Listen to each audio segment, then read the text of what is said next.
Alright guys, what's up YouTube? So I have a very exciting video for you guys today. I'm going to show you a chart of the most bullish asset in financial markets at the moment.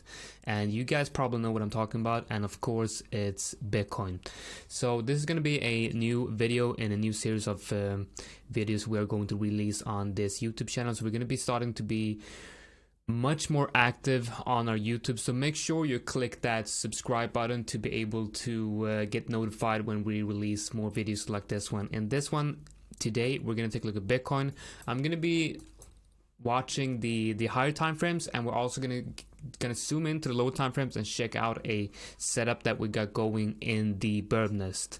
Speaking of the bird nest, if you're not a member already, check out the link in the description and you can join the free trial for free for 7 days and check out all the content we got. We got daily Bitcoin updates, daily videos on Bitcoin, daily calls on altcoins and Bitcoin and all that fun stuff. So check it out if you want to improve your trading game. All right, so this is the daily shot of Bitcoin right here. Let's remove the moving averages. So what we're watching right here is, first of all, we got the fib levels here, right?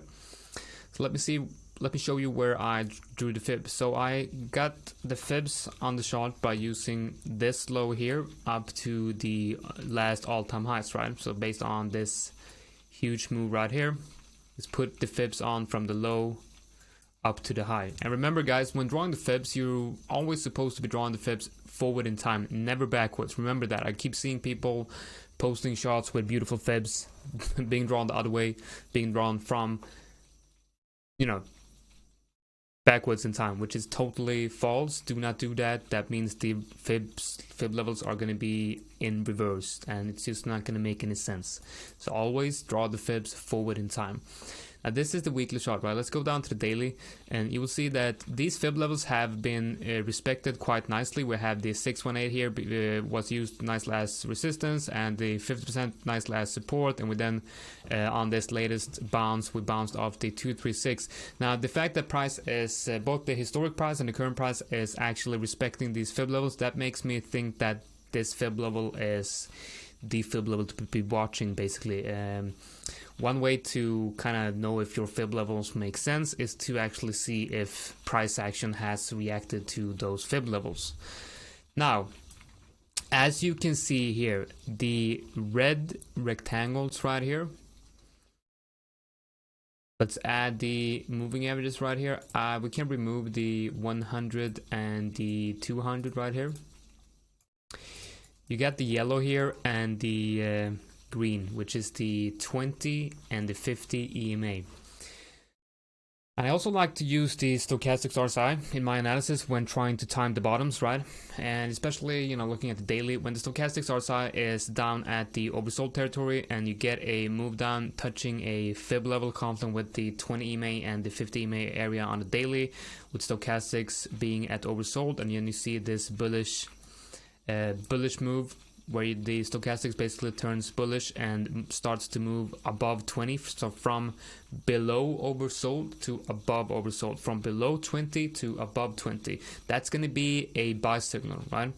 So looking at this right here, price comes up here, hits that high right there, starts a reversal, stochastics at oversold. Price forms a rounded bottom on the daily with stochastics turning bullish and moving above 20, from below 20 to above 20. That's your buy signal. So I would, you know, probably look at a buy right on the reclaim of the daily 20 EMA right there. That's how we timed that bottom back in January, right? Now look at this area right here. What you see here is basically the exact same type of pattern where you come down into the 20 EMA and the 50 EMA area with the confluence with the fib level right in the middle. You had the 236 right here, right in the middle of that 20 EMA and the 50 EMA, and also have this trend line to kind of show the current trend, right? Now that's the same type of price action. We get the rounded bottom right here. Stochastics is below 20, it turns bullish and moves above 20 right here, right when you reclaim the daily 20 EMA on the daily, obviously.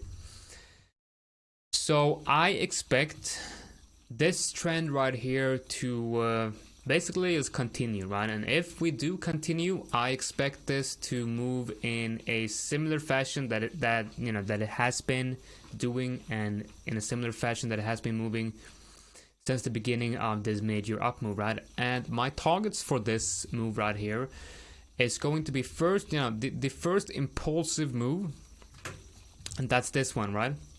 The first target for this impulsive move is somewhere between 65k and 70k, right? Somewhere between 65k and 70k. That box right there. And the reason why I'm looking at that level right there is based on the fibs of this move right here, right?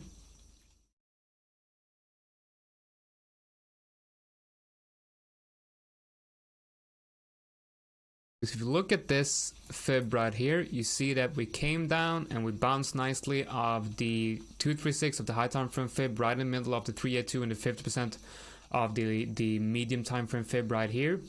And we got the minus 236 and 382 right here, right? So the 236 is often, in my experience, a good second take profit. If you're entering around this area right here, I usually take first profit at the 0 and second take profit at the 236 for that last take profit as some kind of moon bag at the minus 618, right? But I do think that this move will most likely stop in this area right here for a move down to the previous all-time high area, and then continue this pattern right here until we reach the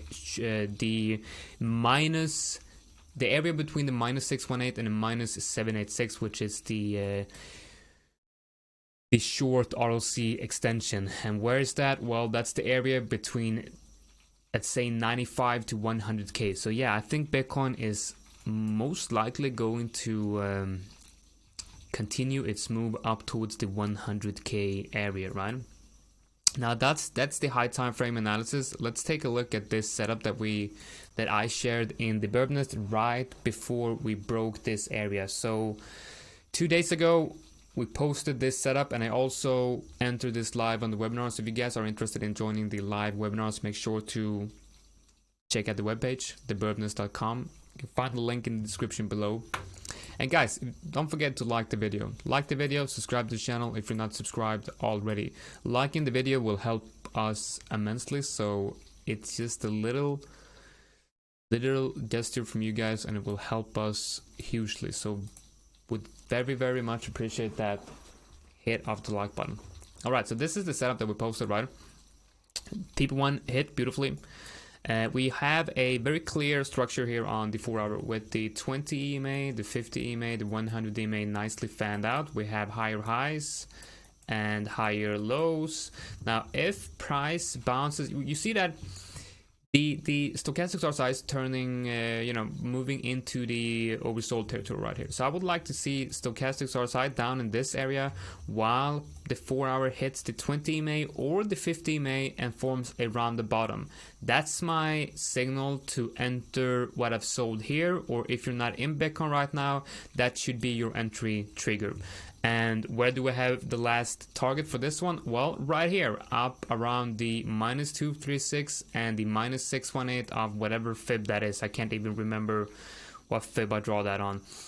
But it's right at around the 65k area that I showed you on this chart right here. That's the 65k area, that's the minus 236. So this short term to medium time frame long lines up with the high time frame targets. It's just a matter of getting in and out of the swings of this higher, the bigger time frame move. Alright guys, that's my update on Bitcoin. Like I said, I'm going to be releasing more videos like this one on this YouTube channel, so make sure to subscribe and like the video. See you guys in the next one. Take care.